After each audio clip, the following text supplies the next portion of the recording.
Hey guys, are you ready for the next speaker? It's none other than Gail Crowder, and she's going to have a topic, victory in the bedroom. Now let me tell you a little bit about Gail Crowder. She's a wife of over 31 years, the mother of 2 boys, and the adoptive mother of 2 girls. She's the founder and president of Bringing Sexy Back to the Marriage, also known as BSB. After seeing a need in both the secular and religious communities, Gail wanted to create a safe space dedicated to the spiritual and sexual enhancement of marriages for the modern day wife. She's been responsible for spicing up thousands of marriages through the BSB conference and continues to change lives every day. As an author, a certified master sexpert, marriage and life coach, Gail has appeared on dozens of television and radio shows as a specialist and seasoned lifestyle and relationship expert. She's authored several books relating to marriage and sex, including her signature book, Bringing Sexy Back to the Marriage. Gail's energy, expertise, and tell it like it is approach makes her a sought-after keynote speaker and workshop facilitator. Everyone, let's welcome to the summit, Gail Crowder.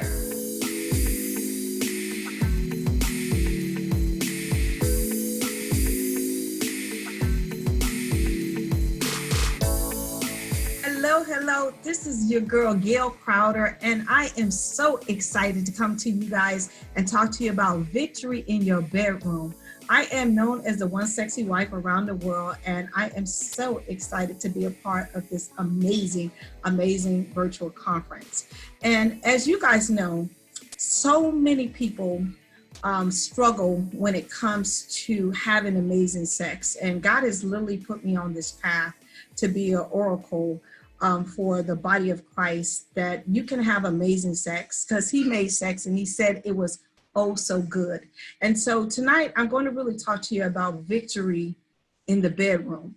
And 92% of couples, if they're poll and they're telling the truth, will say that they have experienced some form of difficulty when it comes to amazing sex. And there are various reasons why people struggle in the bedroom. And I will tell you that as I have been coaching and teaching and speaking all over the world, it is all very common. And so I'm going to give you just a few reasons why some people might be struggling in the bedroom. Now, this is not going to cover every single thing, but let me just tell you, I've been doing this work for over 15 years. And these are the common things that I have coached and helped women and couples through over my period of time of being a sexologist and a marriage coach and a counselor and all the stuff that goes along with what I do. And the first thing that most people deal with when it comes to, shying away or having difficulties when it comes to sex is really unforgiveness, right? And if you've been married for any length of time, unforgiveness can literally spill over into every area of your life, not just the bedroom, but in so many different other areas when it comes to really connecting with your mate. So unforgiveness is the first thing. The next thing is infidelity, right? And my thing is, when it comes to infidelity, you can get past anything as long as you're open and honest about what happened and how it happened, and you seal that breach that happened when it came to infidelity.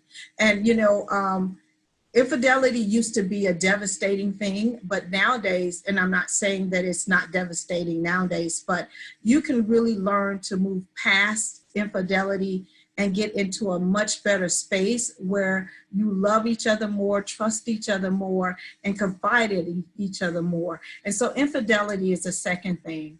And then illness, whether it's physical or mental illness, can also affect how we connect sexually in the bedroom.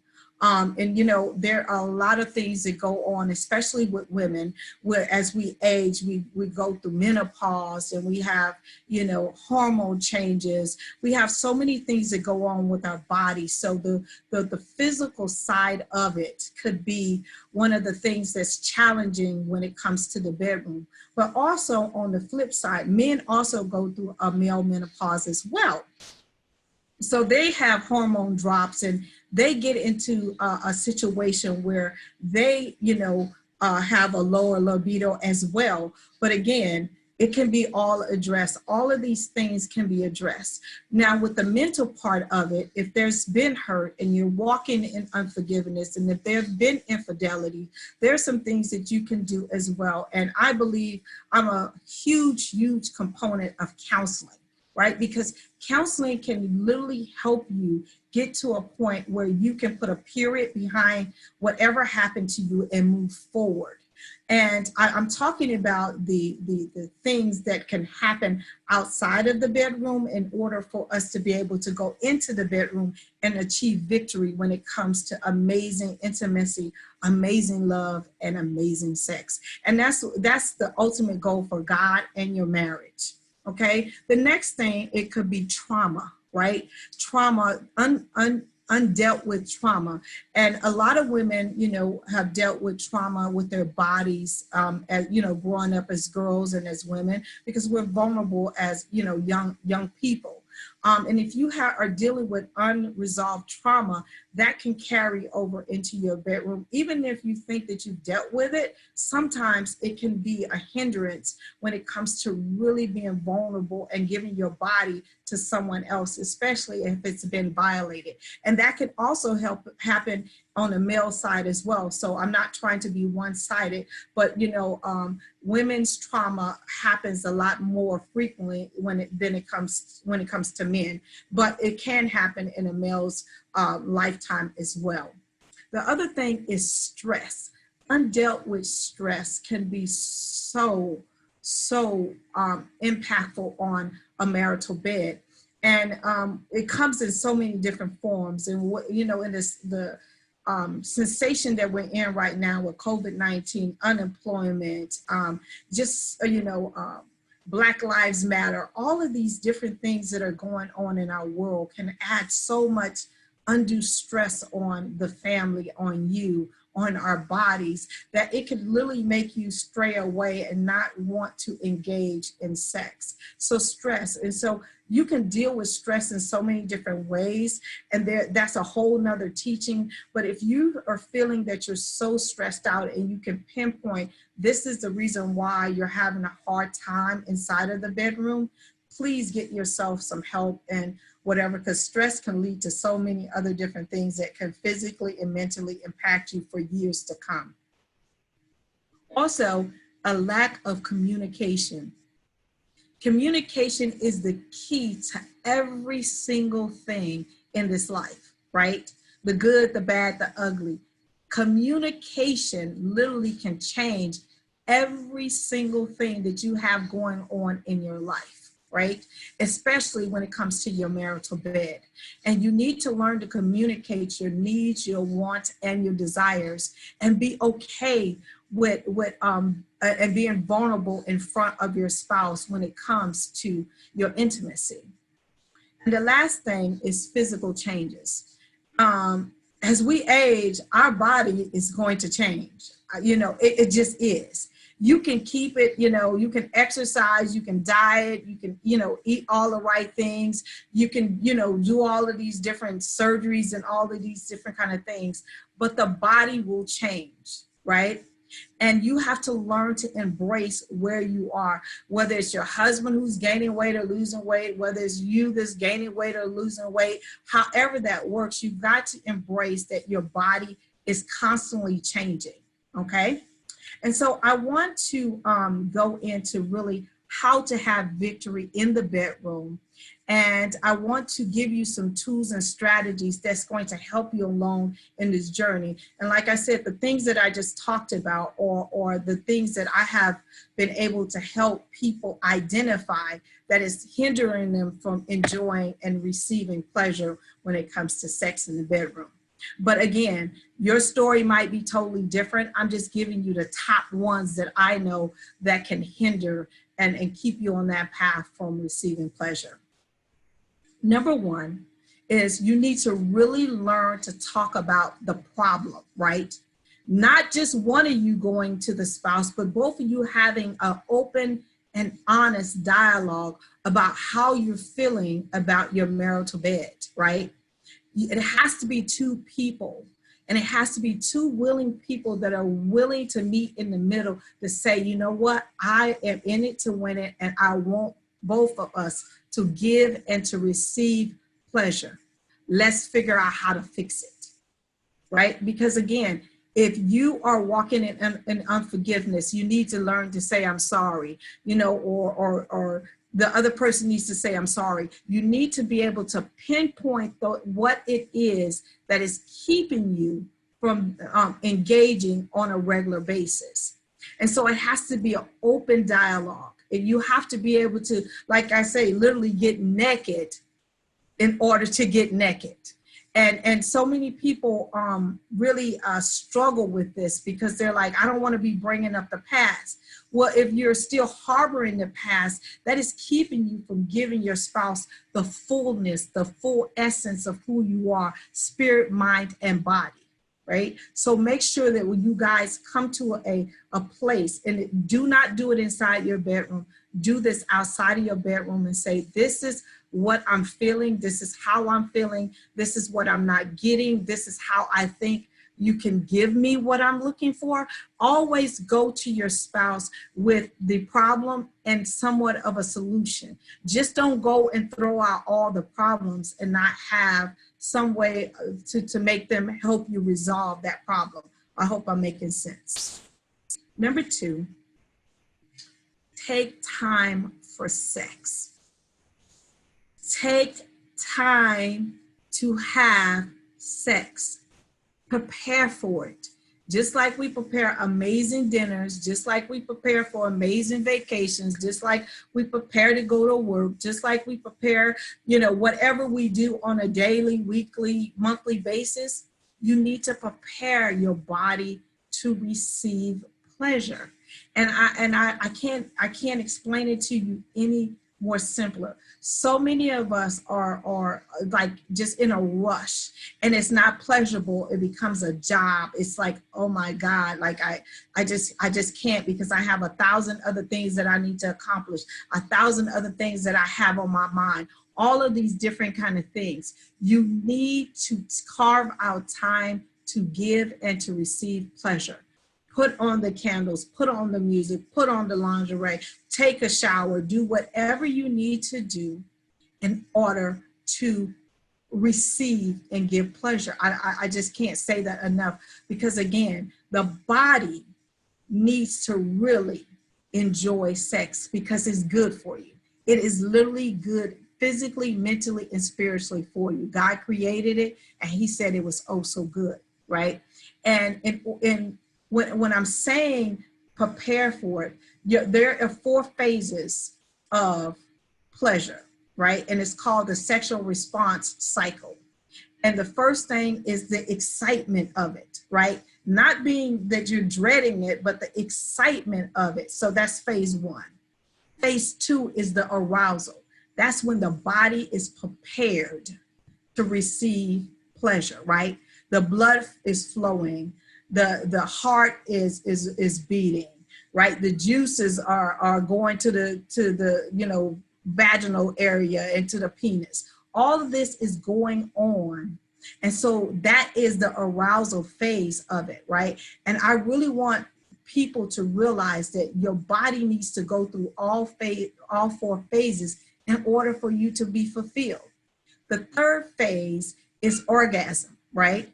And people know, and if you don't know, men will orgasm a lot quicker than women, right?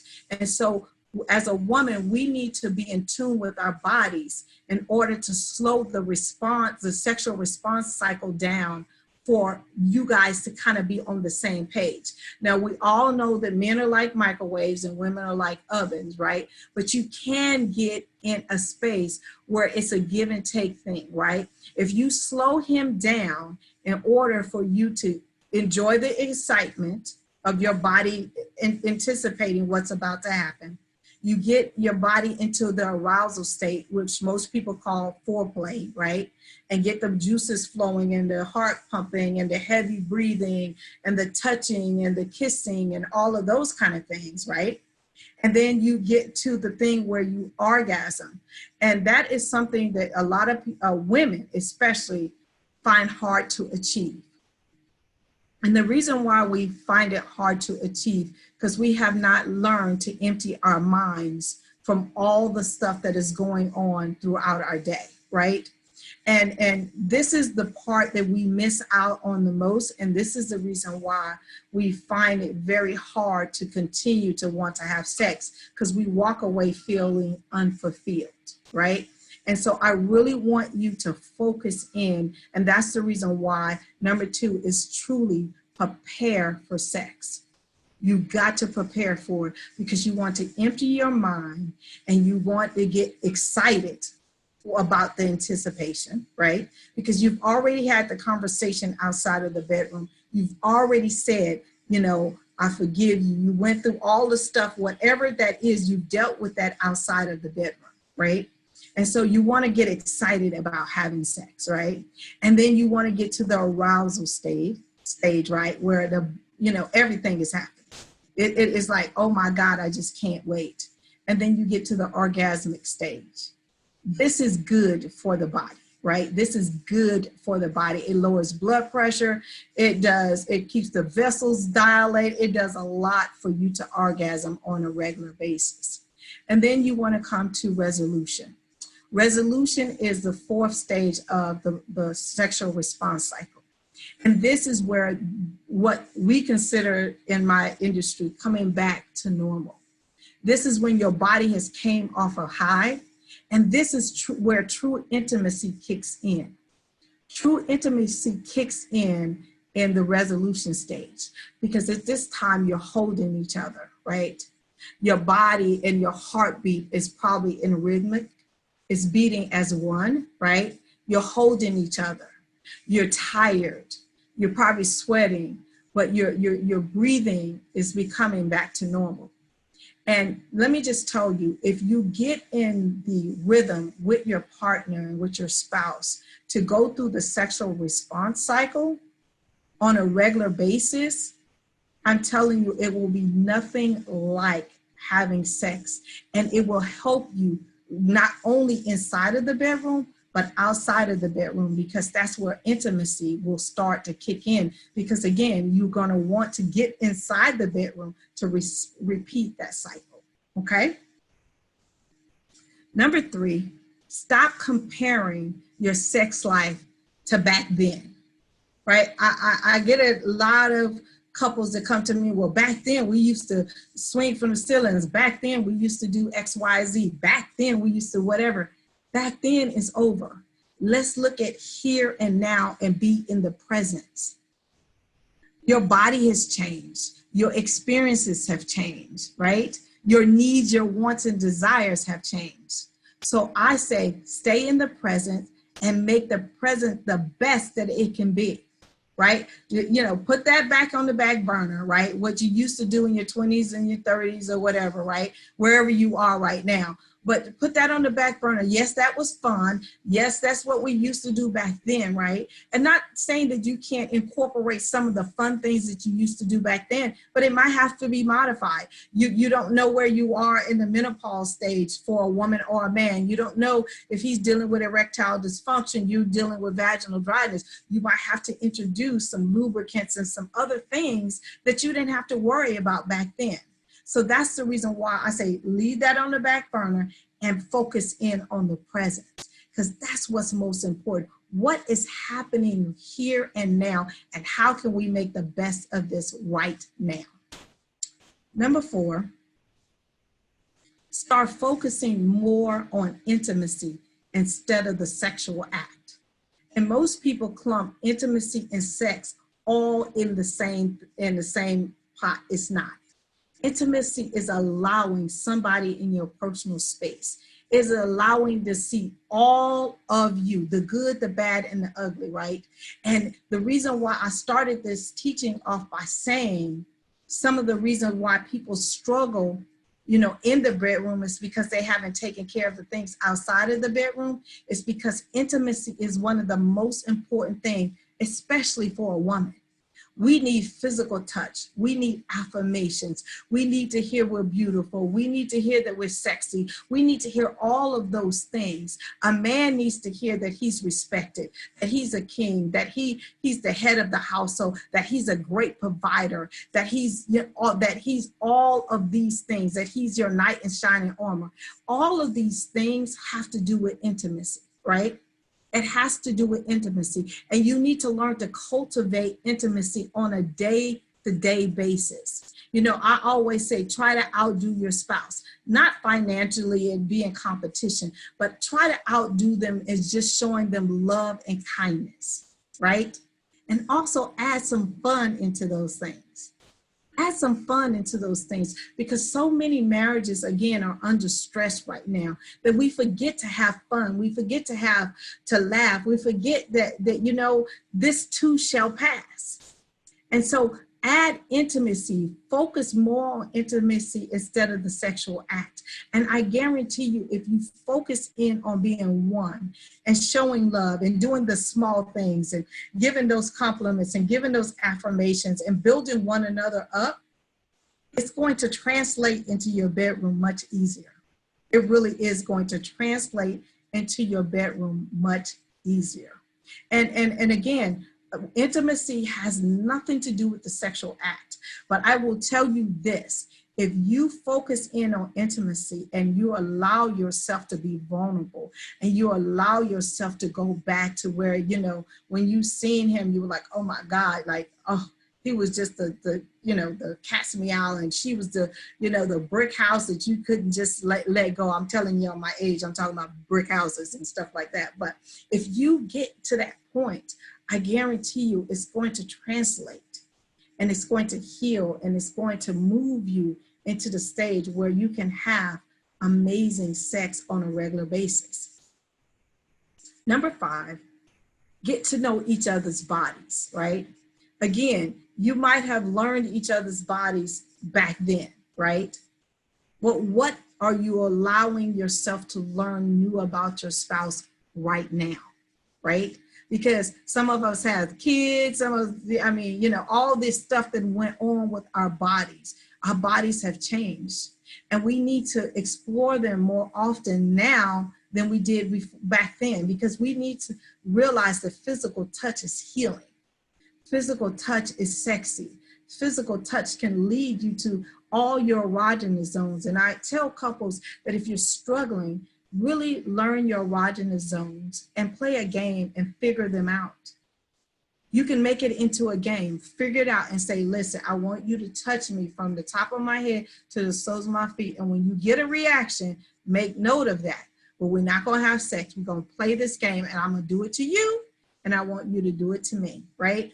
And it's something so simple, but it's, again, being intimate without having sex. But again, when it's time to have sex, you won't have to tell them where to go, because they've already explored your body and they already know what made you react, okay? And then number 6, prepare. Prepare to enjoy sex into your late, so you can't do it no more.